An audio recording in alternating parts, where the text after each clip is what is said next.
Welcome to the RM6378 FM and Security Services Supplier webinar.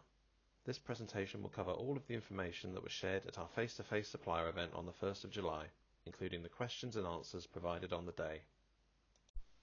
Before we go into the details about the RM6378 framework, we want to highlight some important information and key points. Firstly, we have some information relating to the use of third-party bid management organisations. CCS has become aware of the growth in third-party organisations offering to write, submit and manage bids for CCS frameworks. Their target market appears to predominantly be SMEs. We have been contacted by a number of suppliers raising concerns about claims being made by some of these organisations in their sales approaches and marketing literature. Therefore, for the avoidance of doubt, we want to share the information on this slide and confirm that CCS does not work and collaborate with and is not affiliated with any third-party bid management organisations. Before we go into the design of the RM6378 framework, we want to make clear that what we present to you in these slides is our finalised basis of design, which has been developed using a significant amount of stakeholder engagement, including with yourselves as suppliers. We have listened to yourselves and other suppliers, as well as taking on board comments and ideas from our key buyers to ensure our specification is pitched more high level and our pricing is flexible enough to accommodate both people-led and technology-based solutions.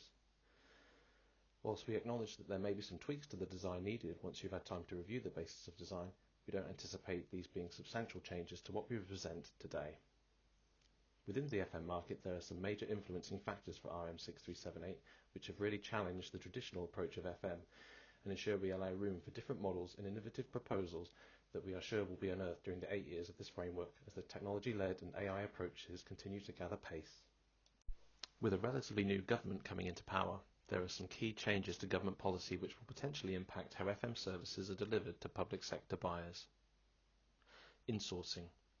Whilst outsourcing FM contracts has evidenced overall savings and value for money for buyers who have benefited from lower overall costs by allowing suppliers to leverage their efficiencies in delivering services, government policy is shifting to more of a focus of insourcing contracts with a big drive to bring control of contracts back in-house. There are a number of challenges associated with this, one of which is the size and complexity of some of the existing government outsourced FM contracts which are delivered by large numbers of supplier employees. This has led to an increased focus on business case submissions demonstrating that they have given consideration to insourcing to support the drive to demonstrate value for money and taking back control of contracts. Focus on departments demonstrating in their business case submission and approval process that they have considered insourcing as an option. The Employment Rights Bill is being brought in to improve workers' rights. For example, the removal of 0 hours contracts, enhancements to sickness pay and statutory maternity leave, which will have an impact upon the service sector as a whole and will imply increased costs for buyers and suppliers to consider. The Procurement Act 2023. This will create a simpler and more flexible commercial system, open up public procurement to new entrants such as SMEs, and embed transparency, enabling spending of taxpayers' money to be properly scrutinised. Further details about how we're implementing some of these changes to our framework will be covered later on. These next few slides provide a backward look on the CCS FM journey so far. Back in 2010, we developed our very first standalone FM agreement, RM708, which was made up of one lot with 9 suppliers on it. At the time, CCS had very limited FM category knowledge, and use of the framework across the wider public sector and central government was minimal. The RM1056 FM framework launched in 2015 and represented a strategic initiative to enhance FM services across the public sector by leveraging specialist knowledge within the FM team. The establishment of this framework, along with the newly introduced FM call-off support, paved the way for CCS to become the framework of choice for the public sector. Through various iterations of FM and supporting FM frameworks, we have streamlined procurement processes, ensured compliance with regulations, and promoted best practices in FM, ultimately improving efficiency and effectiveness in managing the public sector estate. This has made it more attractive to public sector customers, as each framework has been built on extensive market engagement and lessons learned. You'll see from the chart how the reported spend under our framework supports this through year-on-year increases, with spend increasing from 370 million in 17-18 to over 3.2 billion in 24-25. As we progress to our next iteration of our FM offering, RM6378, we expect this to continue. The spend profile and what this looks like for the new framework will be covered later on. Currently, we have 2 separate frameworks for FM services and security.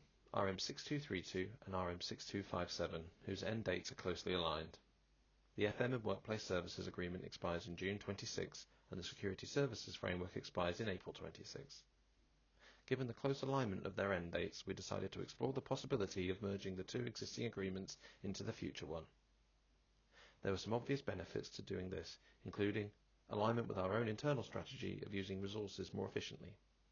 It would mean a single framework procurement, which supports not only CCS from a resource perspective, but also suppliers who would potentially bid on both frameworks. It would support a more simplified customer journey, so customers wouldn't need to navigate through numerous frameworks to determine which would suit their requirements. It would mean one aligned set of T's and C's, making it easier for both customers and suppliers. Lastly, it would mean that we could offer a full range of services from specialists to complete solutions. Whilst we identified obvious benefits to potentially merging these frameworks together, this would have been a one-sided view, and we needed to engage with all of our key stakeholders before we made any decisions. We have undertaken a significant amount of engagement with a large number of stakeholders, including suppliers, including SMEs, customers, industry experts, trade bodies, e.g. the IWFM, as well as our own internal stakeholders via our governance board to understand the differing views, benefits and potential challenges to merging the agreements together. We sent out surveys, held one-to-one sessions with suppliers and customers, attended cross-government security and FM commercial forums, as well as held a number of roundtable discussions, including specifically with SMEs and the SME Crown Rep. Our engagement has been split into 3 rounds of engagement to date. Round 1. Between February and July 24, we undertook the exploration of merging the current FM and security frameworks into one agreement using various engagement methods, including surveys, a supplier engagement day, and one-to-one sessions. The outcome of this engagement told us that with the correct lotting structure, the merger of the two agreements would work and there would be benefits to be realised. Round 2. Following the issue of the PIN, between August and November 24 and up to the approval of the outline business case, engagement focused on some key elements of the framework that provided us with the basis of design. This included key decisions such as the framework length and the type, and where engagement supported an 8-year open framework rather than a closed 4-year framework. Lotting structure was also a key decision, again with engagement suggesting that keeping security as a standalone lot would be the right design for this framework. Following OBC approval, we then began our 3rd round of engagement. The 3rd round of engagement ran from January to May this year, taking us up to our full business case. This engagement focused on deep diving into some of the critical areas of the framework, including specification, pricing, terms and conditions, KPI and performance management, and social value. During all rounds of engagement, we have strived to keep suppliers up to date through email updates, webinars, newsletters, and the pre-market engagement notice which was sent out earlier in July. This webinar is another opportunity for us to share those updates with you. We will be issuing a pre-recorded webinar which will provide more detailed information relating specifically to the ITT before its release. We'll now look at the structure and basis of design of the new agreement. First up is the length of contract. This will be an 8-year open framework with reopening points at years 3 and year 6. This gives a stable, long-term framework and takes full advantage of the new regulations. It allows buyers more certainty on the bid packs, the terms and conditions, and the documentation that they need to prepare in order to tender under the agreement, and is long enough for buyers to procure multiple call-offs under the same agreement. It also allows yourself, the suppliers, the same certainty, which in turn makes better use of your resources, rather than being in a constant cycle of preparing for framework tenders and making bid, no-bid decisions, instead of focusing on the actual call-off opportunities under the framework.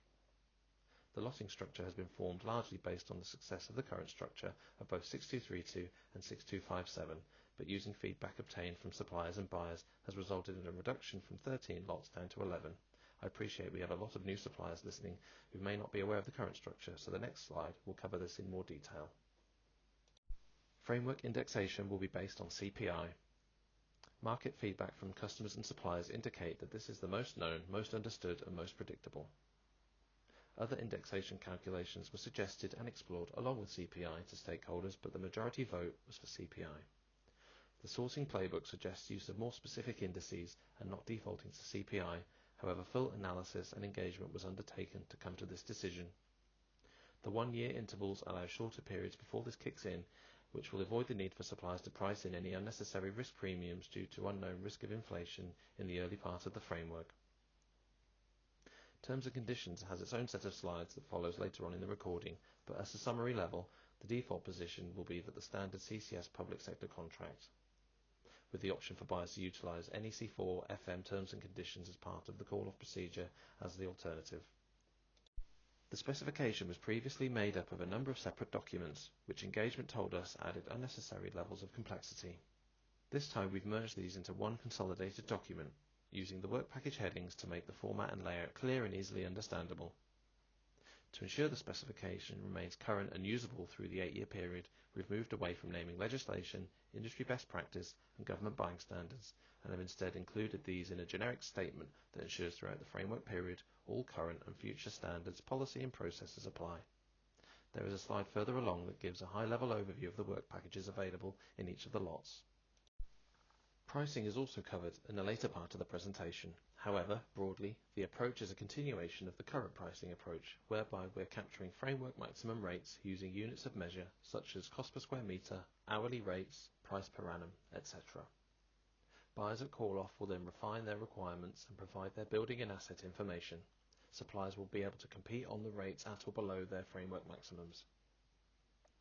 We've also introduced an option to capture price differential for call-off opportunities that include a real living wage requirement, and we're working with colleagues in policy to introduce a mechanism to deal with the introduction of the Employment Rights Bill.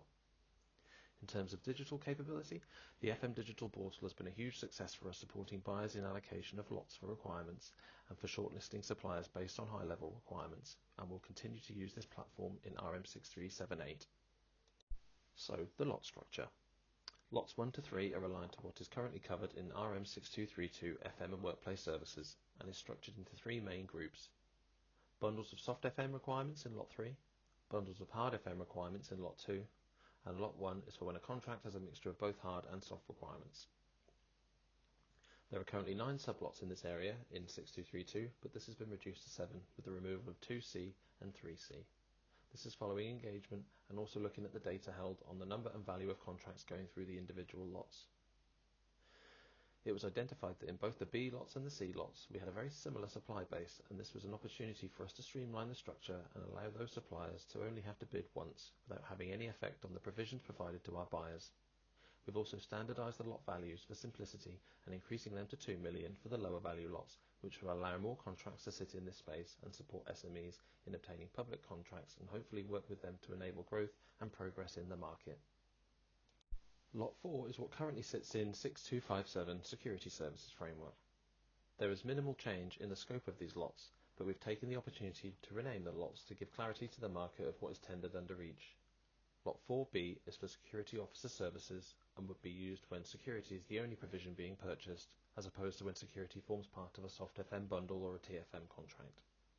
Lot 4C is for Electronic Security Systems and Services, and 4D is where buyers would go for security advisory and assessment services. This slide gives a view on how RM6378 fits in with a suite of FM agreements covering all of the services included across the FM category. As you can see, we also have a soft FM agreement for healthcare requirements, a framework for furniture and associated services, a framework for estates management services, and these are complemented by 2 dynamic purchasing systems agreements, housing maintenance and management, and FM and workplace services. Within the red dotted section, RM6378 demonstrates the route for market for buyers with requirements solely relating to security or where they are looking for bundled hard and soft FM services aligned to the previous slide.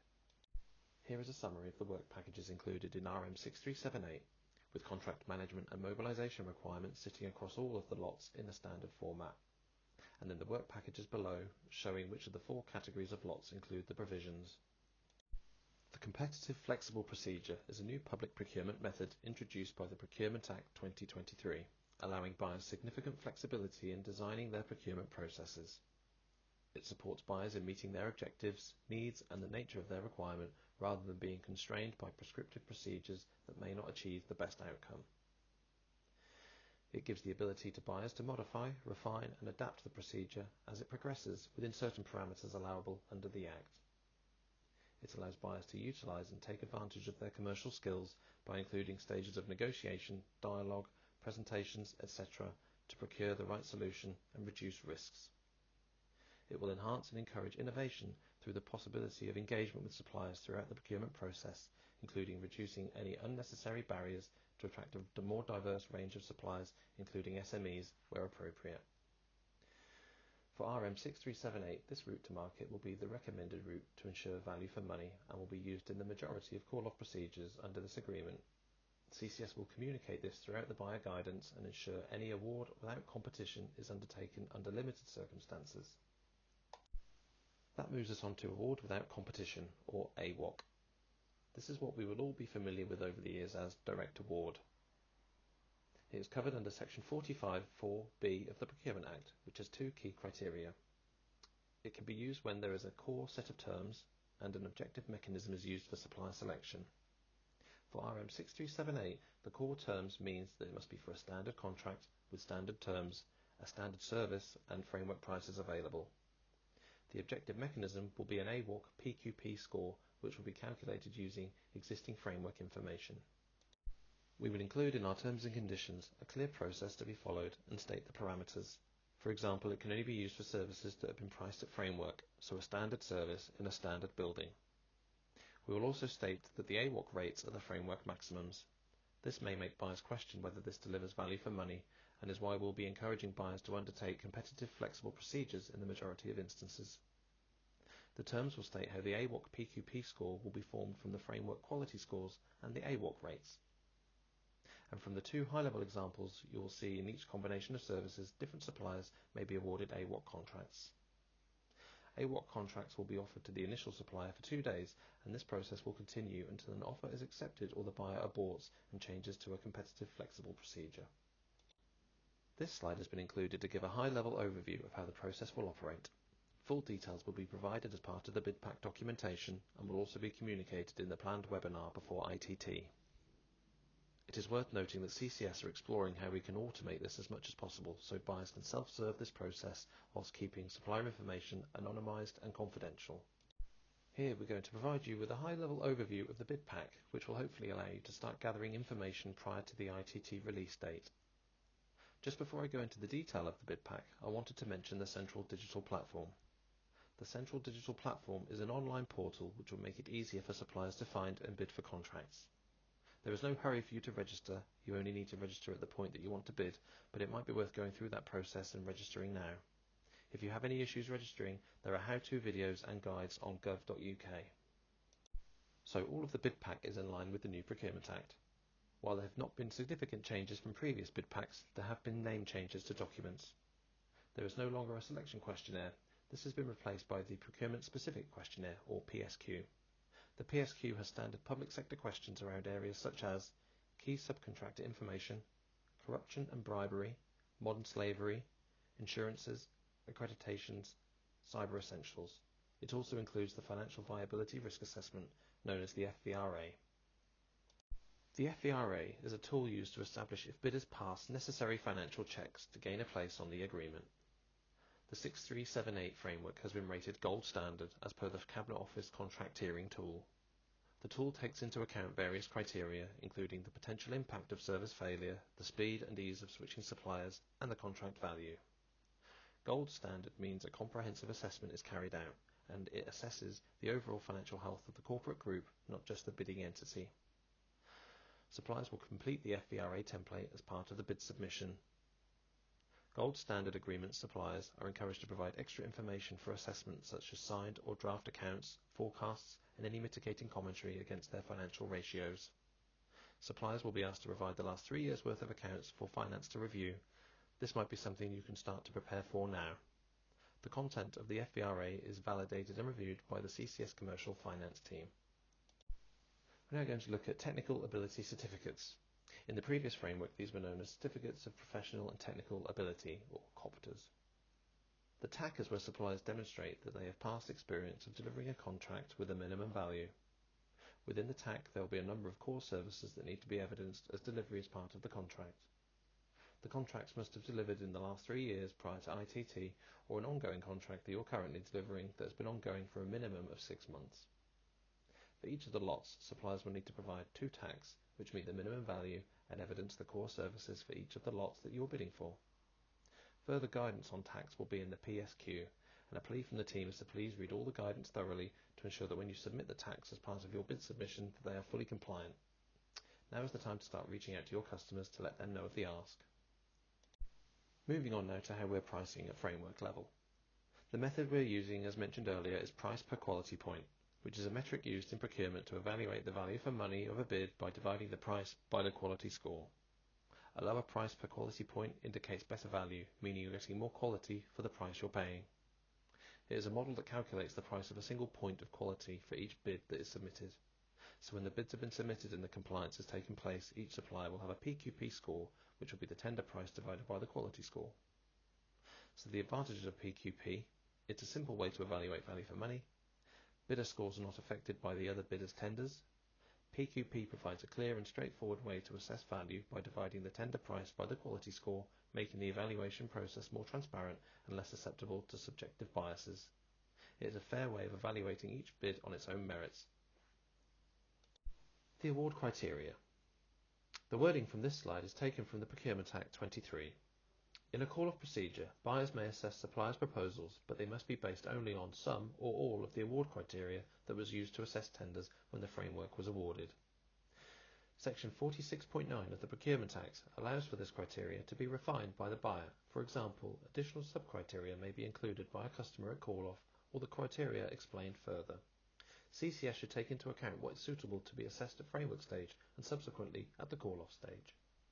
As an example, the social value question will be aligned to the 5 government missions, and each mission will be tested at framework level as part of the award criteria. Then at the call-off stage, the buyer might want to further test missions 1 and 2 because they align with their social value priorities. Because missions 1 and 2 have already been tested at framework level as part of the award criteria, there is a golden thread between framework and call-off. To ensure we're asking the right questions at framework level, we've completed lots of customer engagement, and we've also developed a bank of questions of what customers have used at the call-off stage. There are a number of themes which has allowed us to develop the high-level award criteria, and we are confident of covering all the potential customer requirements. Social value requirements. PPN 002 was launched in February 25 alongside the National Procurement Policy Statement.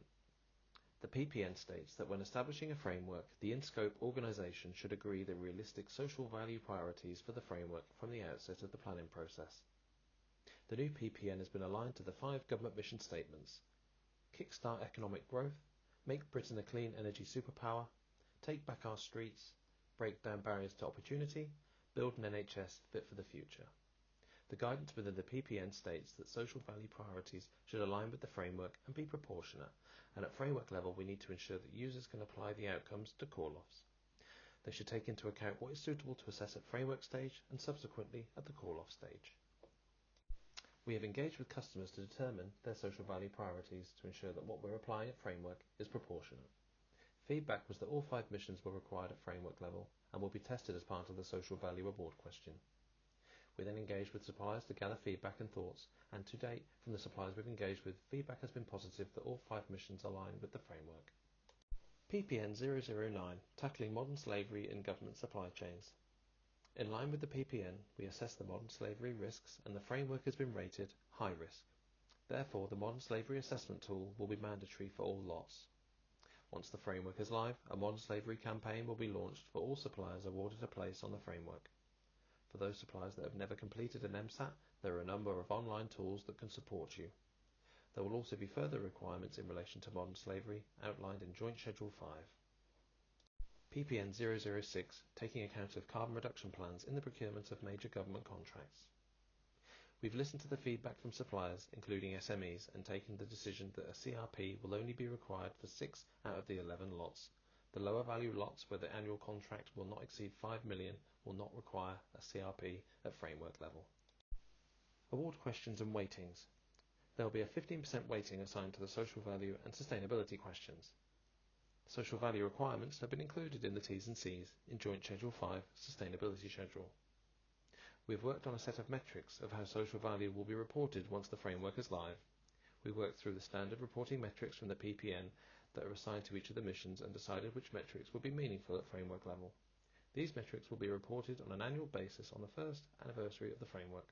Further details of the metrics will be included in Joint Schedule 5.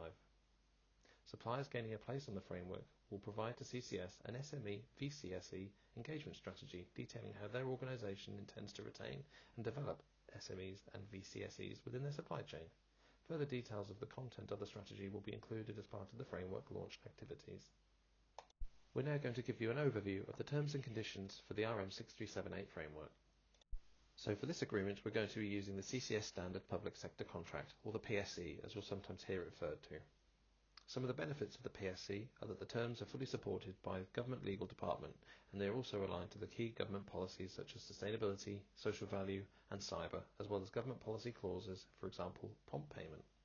The PSC has been recently updated to incorporate provisions to enable the Procurement Act and also to bring greater alignment to the mid-tier Cabinet Office contract and recent PPNs such as carbon reduction.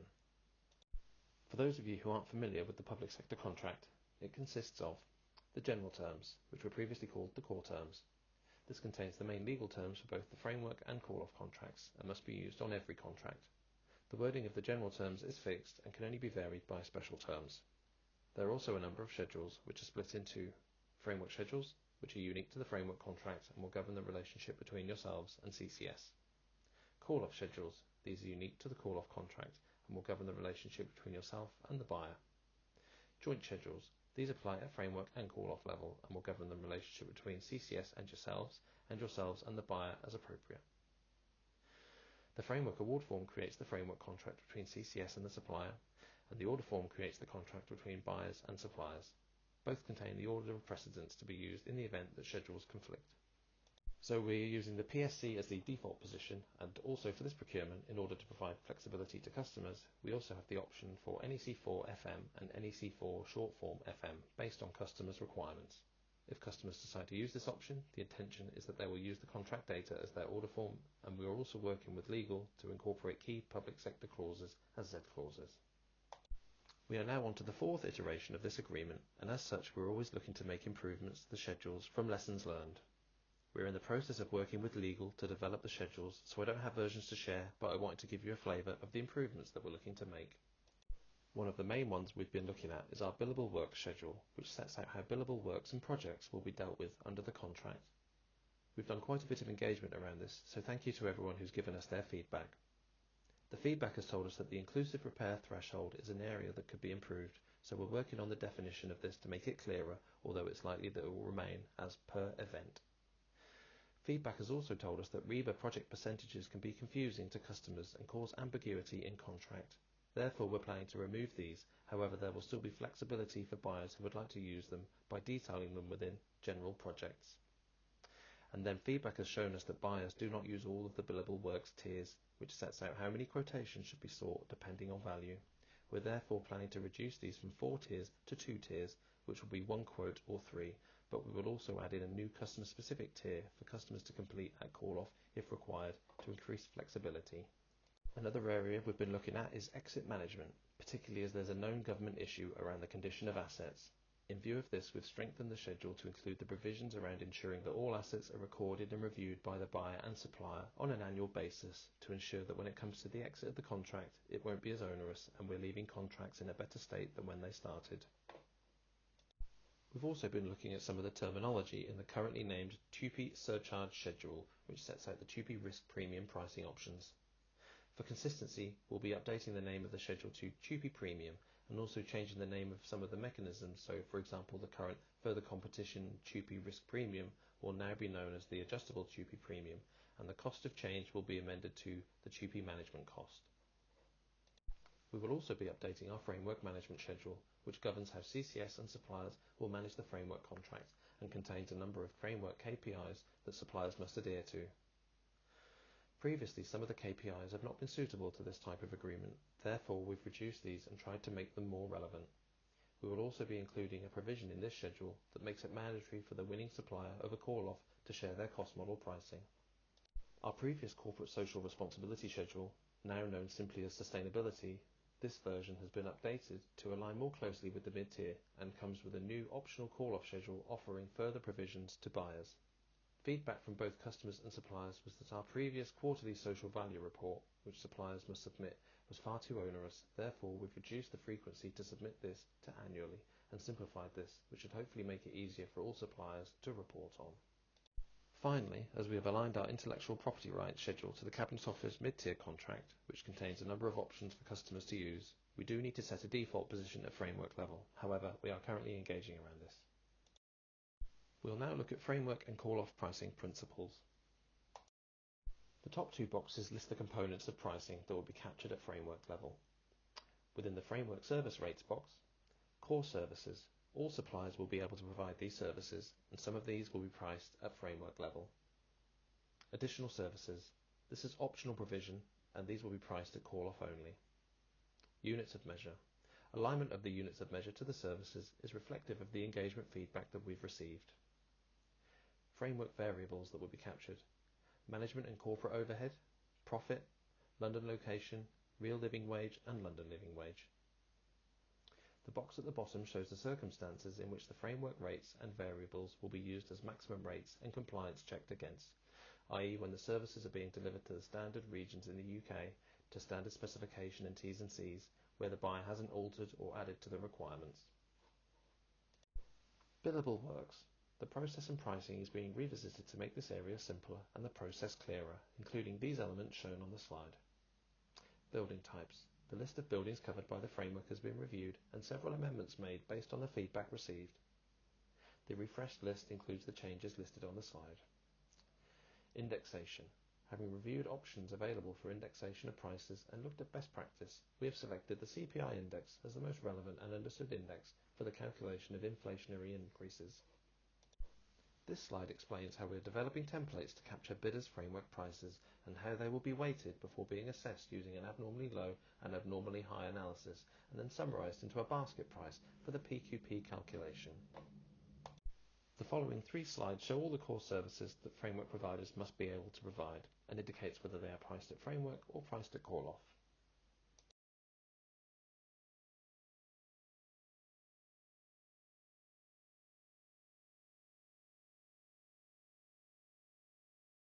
Call-off pricing. There will be a portfolio of pricing templates for buyers to select based on their needs and abilities, with the ultimate aim of promoting uniformity and consistency. These build on the successes of the current models and will offer improved experiences for buyers and suppliers.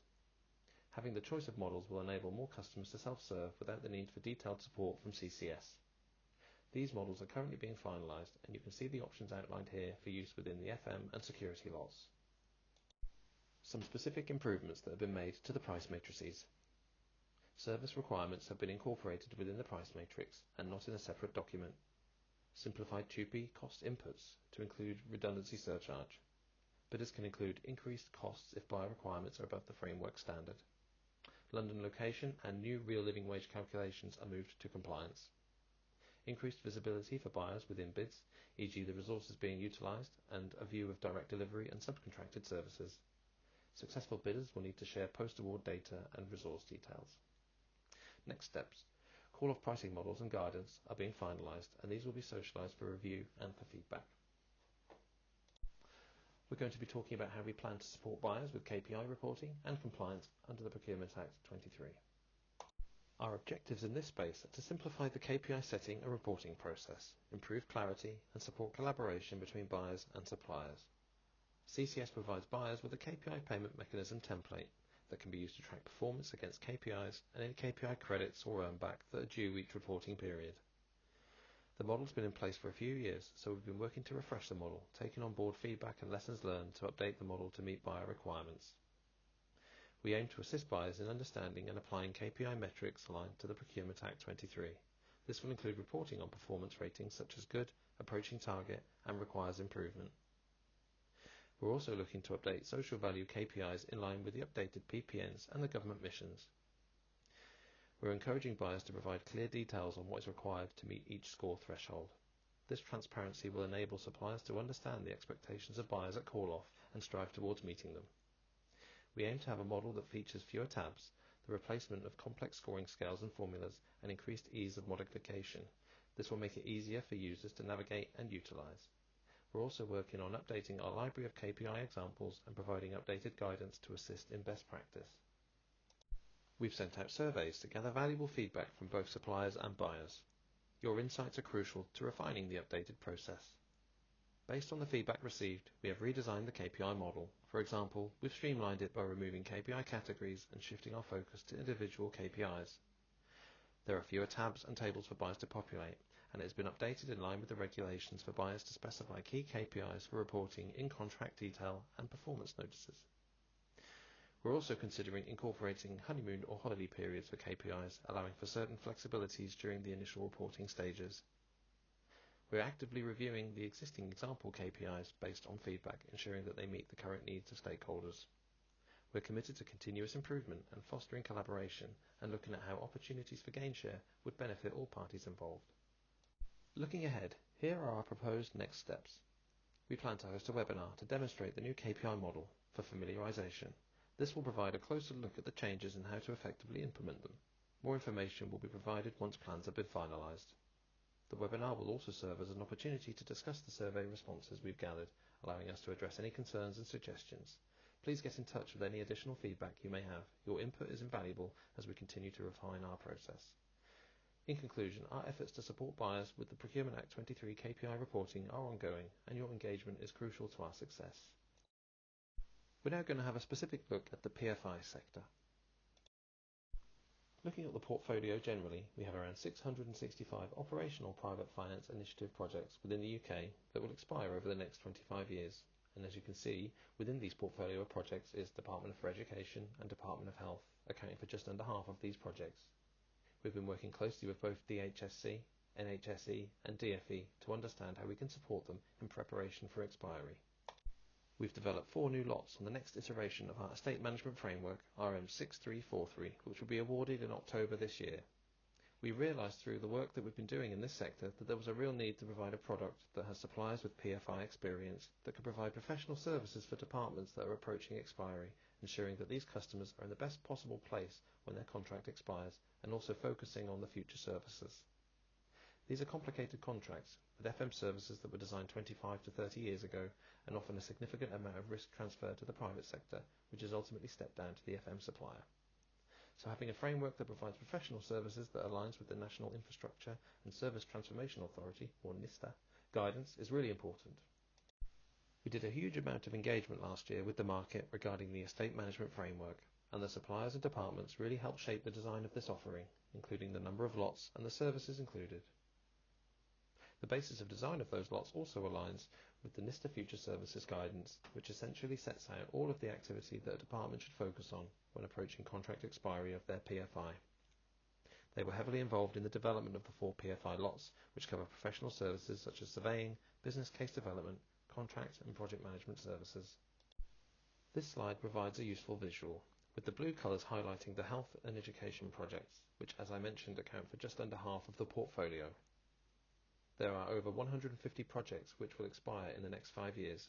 Those projects touch most sectors, with education, health, defence, transport and Scottish Government projects having the highest volume.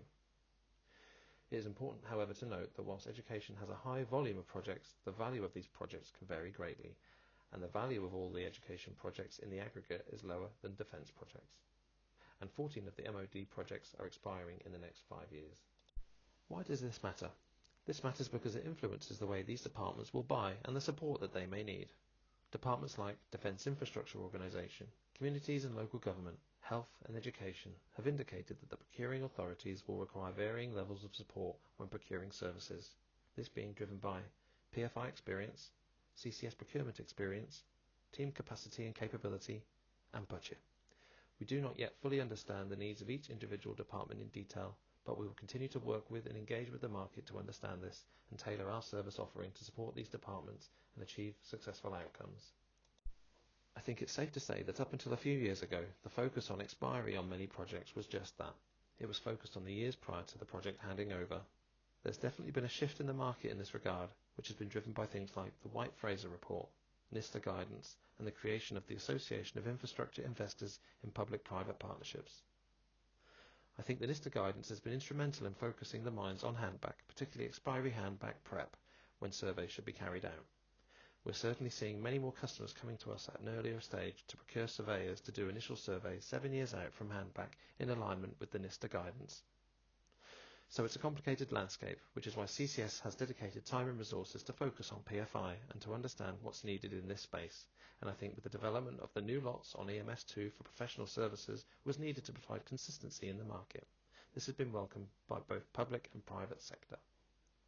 CCS has developed a strong relationship with NISTA. We are founding members of the Central Advice and Support Team to deliver value to departments, local government and ALBs, along with the PFI Contract Management Programme Board, which supports the PFI programme that's run by NISTA. We attend fortnightly cast meetings with NISTA and the Cabinet Office. CCS provides a strategic, one commercial approach in collaboration with government commercial colleagues in the Cabinet Office. We see this relationship as absolutely crucial. Our aim is to adopt a one commercial approach across government, ensuring a joined-up strategy and consistent delivery and avoid duplication. CCS has been actively involved as a stakeholder in the development of guidance such as the Asset Condition Playbook and the Future Services Guidance. So we really are working together in collaboration with NISTA and the Cabinet Office to ensure that we bring our commercial expertise and experience to the table. Notwithstanding this, NISTA have been heavily involved in the design of the specifications for the EMS PFI lots, and we have several NISTA colleagues and volunteers from PFI roles from differing departments evaluating on EMS2. Positive engagement with DFE, DHSC, DIO and NHSE and more to deliver commercial expertise, lessons learned and routes to market for PFI expiry services. As I have already mentioned, we've been working with departments to understand need and share lessons learned. Many of them are at the beginning of this process, and it's really key that we do come together and share our experiences to support projects moving forward. Fostering positive external relationships with the Association of Infrastructure Investors in Public-Private Partnerships, suppliers, subject matter experts and local partnerships. We've spent time developing relationships with AIIP, with suppliers, many of which have been in professional services when we were developing our EMS2 PFI lots. We now want to engage with our FM suppliers further and specifically on PFI. Resource capacity from both the public and private sector perspective is a growing issue in PFI expiries. CCS is being sought to provide market insight, capacity awareness and innovative commercial approaches to support teams. This is clearly an issue and something that is just not going away. Budgets have been cut and capacity is an issue, as is capability in some cases. So we need to be working with our suppliers to consider how we can approach things, what innovations can be brought in, how can we do things differently to achieve those successful outcomes.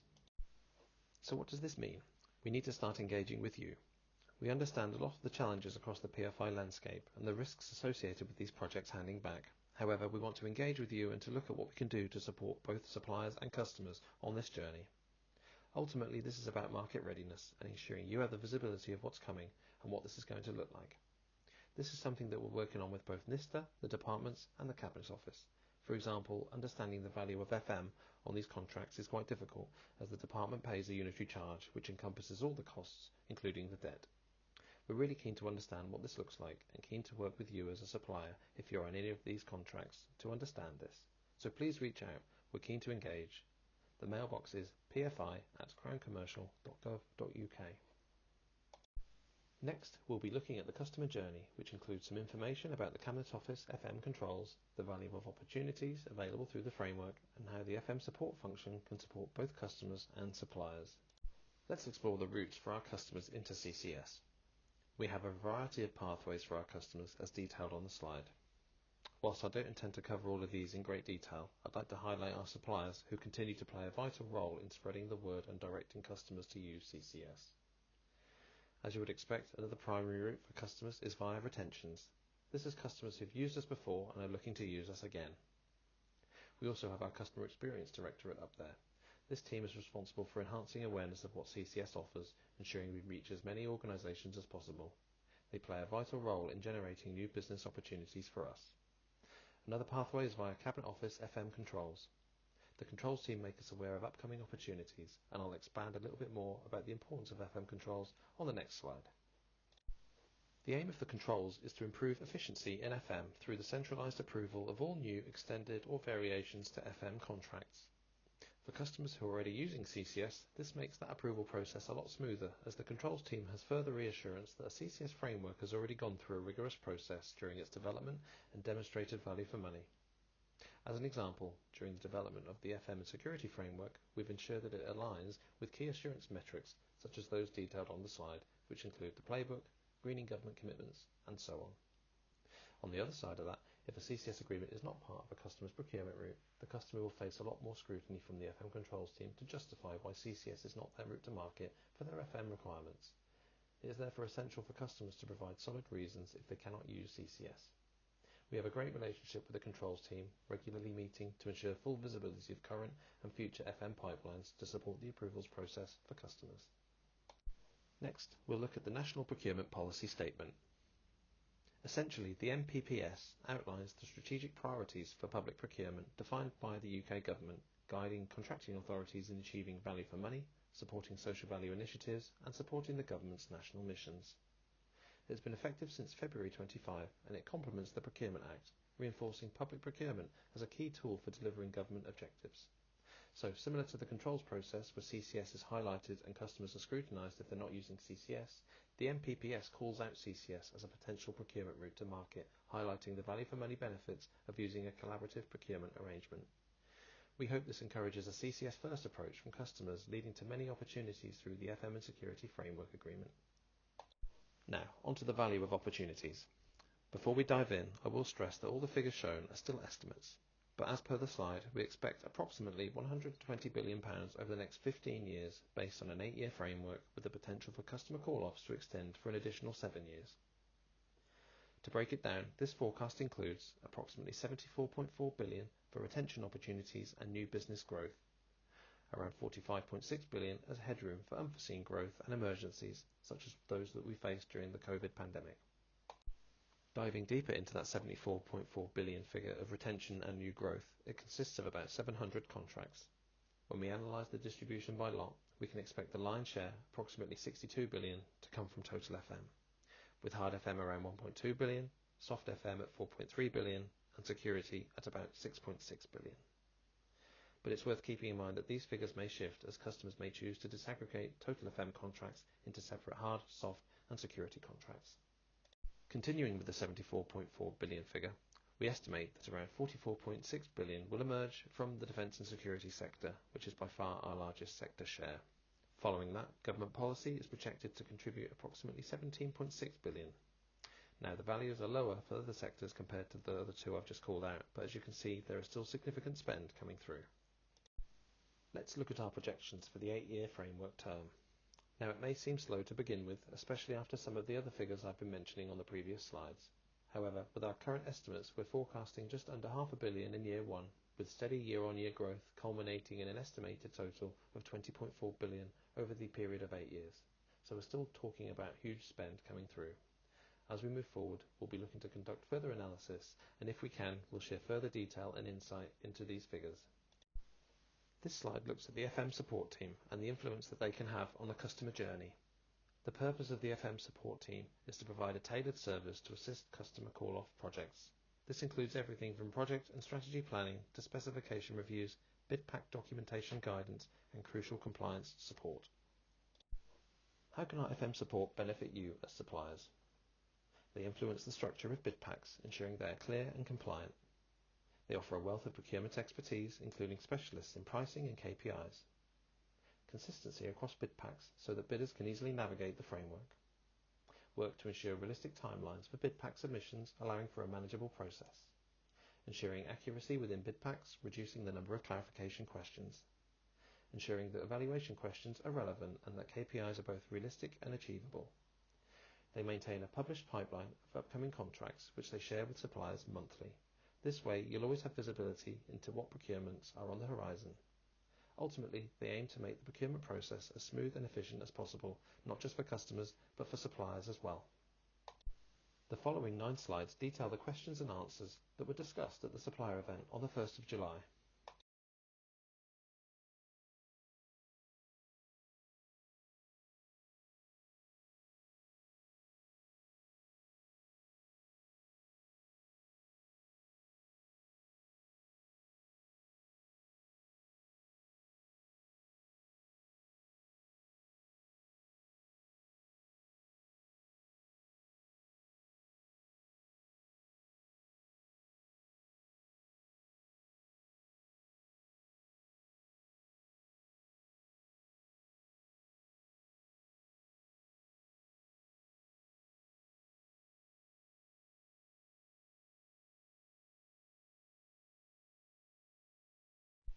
Thank you for taking the time to listen to the presentation.